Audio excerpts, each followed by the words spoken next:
Salam sepak bola, teman-teman netizen atau warganet. Selamat bergabung kembali ke konten terbaru dari channel YouTube Bola Bung Binder. Dan di konten terbaru hari ini saya ingin membahas tentang dua pemain keturunan Indonesia yang rencananya akan menjalani proses naturalisasi agar mereka bisa mulai membela tim nasional Indonesia U20 di pertandingan yang resmi.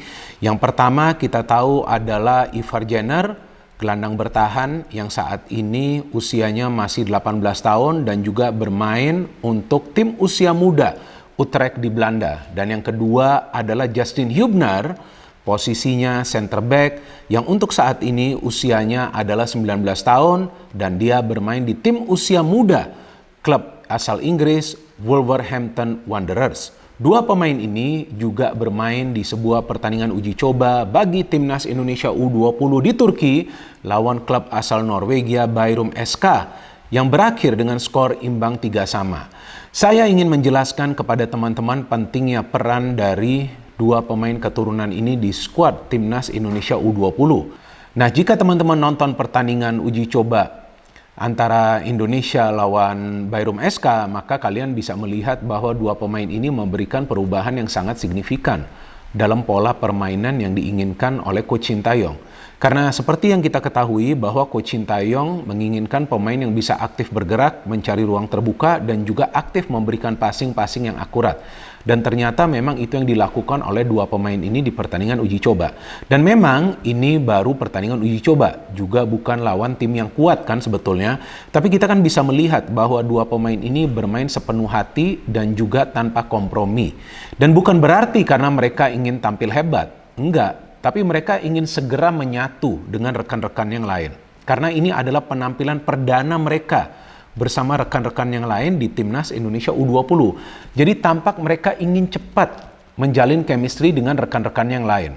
Dan jika teman-teman nonton pertandingan ini, nah kalian bisa melihat bahwa dua pemain ini bermain secara kolektif dengan rekan-rekan yang lain. Artinya nggak ada tuh istilahnya pamer skill. Nggak ada tuh istilahnya sok hebat. Tapi mereka benar-benar bermain untuk tim. Nah, pemain-pemain keturunan semacam inilah yang memang kita perlukan. Apalagi untuk timnas Indonesia U20 yang kita tahu akan bermain di dua event besar tahun depan kan teman-teman, sudah pernah saya jelaskan berkali-kali. Yang pertama bermain di Piala Asia U20, yang kedua bermain di Piala Dunia U20. Jadi memang kita perlu punya tim yang solid yang dipenuhi oleh pemain-pemain yang punya visi permainan yang baik. Memang sejauh ini kita melihat pemain-pemain yang berada di skuad timnas Indonesia U20 sih sudah oke, tapi kan bisa lebih bagus lagi jika ada penambahan dua pemain keturunan ini. Dan kita bisa melihat dari cara mereka bermain dengan tenang. Gak ada tuh yang istilahnya gerasa gerusuk. Justru mereka bisa menyuplai bola dengan sangat baik.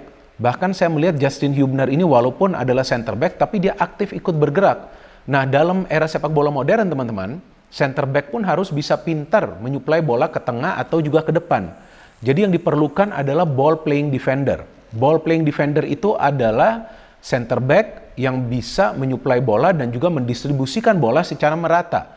Jadi tidak harus bola itu diberikan langsung ke lini serang, tapi bisa juga diberikan ke rekan yang lain yang berada sejajar dengan dia atau juga ke lini tengah. Jadi ketika distribusi bola dari lini pertahanan itu sudah merata, maka baru bisa dibangun serangan dari lini pertahanan. Nah, pemain seperti Justin Hubner, Robbie Darwish, dan juga Ferrari ini sekarang tiga-tiga ini punya kemampuan melakukan itu.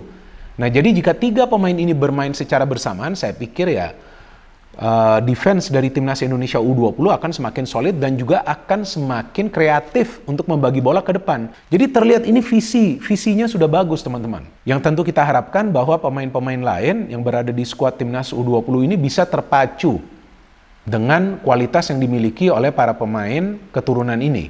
Kemudian Ivar Jenner, bagaimana penampilan dari Ivar Jenner? Bagus banget kan? Dalam urusan membagi bola, Ivar Jenner ini kan kita tahu posisinya adalah gelandang ya. Tapi kalau saya melihat peran dia adalah sebagai holding midfielder. Apa sih artinya holding midfielder itu? Bukan hanya harus bertahan, bukan hanya harus melakukan pressing di lini tengah, tapi juga harus bisa membagi bola secara akurat ke depan. Nah, kalau saya melihat pemain semacam ini banyak juga berada di klub-klub besar di Eropa. Salah satu contohnya nih ya, saya kasih ya, yakni Christian Eriksen yang bermain di Manchester United. Nah, Ivar Jenner juga seperti itu pemainnya. Dia bisa membagi bola dari tengah. Bahkan ketika dia berada di lini pertahanan, dia bisa cepat memberikan bola ke depan. Itu pun lebih banyak umpan-umpan dia, umpan-umpan yang akurat. Bahkan ada satu kali itu dia memberikan terupas dari tengah yang bisa langsung menuju ke rekan yang lain yang melakukan pergerakan tanpa bola ke jantung pertahanan dari Bayrum SK. Artinya memang Ivar Jenner juga adalah pemain yang bisa membagi bola secara baik. Nah, jika dua pemain keturunan ini akhirnya menjalani proses naturalisasi dan mereka bisa membela timnas Indonesia U20, maka saya yakin timnas Indonesia U20 akan bermain lebih kreatif lagi. Mereka akan punya kekuatan yang jauh lebih baik. Dan seperti yang saya katakan berkali-kali, bahwa pemain-pemain keturunan ini hanyalah sebagai penambah kekuatan dari timnas Indonesia, apakah itu di senior atau juga di U20. Dan kita bisa melihat langsung perbedaannya kan teman-teman ketika dua pemain keturunan ini bermain. Memang hasil akhirnya tidak sama, tapi jangan lihat di hasil akhir. Lihat dari total chances created. Jumlah peluang dari timnas Indonesia U20 itu banyak. Bahkan golnya tuh hanya 1 gol bunuh diri kan. Itu pun karena ada pergerakan pemain-pemain kita yang memang dinamis. Jadi terlihat para pemain kita yang lain juga semangat coba untuk mengikuti pola permainan atau kualitas permainan dari pemain-pemain keturunan ini. Dan bukan tidak mungkin juga pemain-pemain keturunan ini nanti juga bisa membantu pemain-pemain kita yang sekarang berada di skuad U20 yang untuk sementara bermain di kompetisi tanah air agar juga bisa coba bermain di luar negeri. Karena dengan bermain di luar negeri nanti tentu mental mereka akan semakin kuat. Nah, kita kan sudah bisa melihat cara para pemain keturunan ini yang bermain di pertandingan lawan Bayrum SK dalam upaya mereka juga untuk mencegah serangan dari para pemain tim lawan. Mereka bukan saja bermain taktis, tapi mereka juga pintar dalam menutup ruang gerak para pemain tim lawan. Nah, itulah yang memang diperlukan ketika melakukan pressing. Boleh bermain sedikit agresif, tapi jangan terlampau keras. Karena kalau bermain terlampau keras, maka yang akan terjadi adalah pelanggaran. Bisa jadi pemain akan mendapatkan kartu kuning. Jika berkali-kali dilakukan, bisa juga 2 kartu kuning atau juga straight red card, artinya kartu merah langsung. Jadi memang terlihat permainan taktis ini yang mulai membuat permainan dari timnas Indonesia U20 di pertandingan lawan Bayrum SK ini terlihat lebih menawan. Dan memang hasil akhirnya 3 sama, tapi ya kita melihat juga itu kan sebenarnya penalti juga nggak ngerti untuk apa kan bagi Bayrum SK.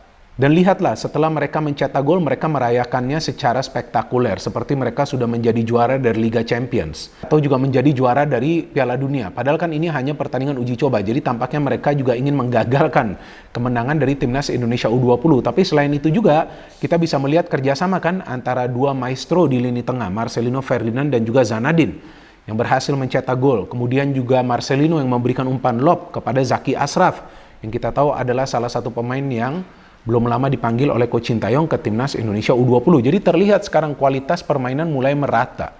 Nah, jika kualitas permainan mulai merata dari lini pertahanan, lini tengah ke lini depan, disitulah kekuatan dari timnas Indonesia U20 akan semakin baik. Saya juga sudah tidak sabar lagi teman-teman, saya yakin seperti kalian untuk kembali melihat aksi dari dua pemain keturunan ini yang kita melihat dari postur tubuhnya mereka punya fisik yang kekar dan juga tampak jelas mereka punya visi permainan yang cantik. Nah, kita harapkan mereka juga bisa lebih mempersolid, lebih menguatkan mental para pemain kita lainnya yang sudah berada di skuad U20 sambil nanti kita tunggu. Semoga juga proses naturalisasi mereka akan berjalan secara lancar dan juga selesai sesuai dengan timeline, sesuai dengan time frame. Ya, karena kita tahu bahwa tahun depan tuh di awal tahun sudah ada tuh salah satu event besar kan, Piala Asia itu pada bulan Maret tahun depan. Jadi ya semoga sudah bisa selesai lah di bulan Februarinya, agar mereka nanti sudah bisa membela timnas Indonesia U20 di Piala Asia, kemudian dilanjutkan ke Piala Dunia U20. Dan bukan tidak mungkin juga teman-teman, jika dua pemain keturunan ini bermain baik di dua event besar tersebut, bukan tidak mungkin mereka juga nanti akan diberikan kesempatan untuk bergabung dengan timnas Indonesia senior. Kenapa enggak?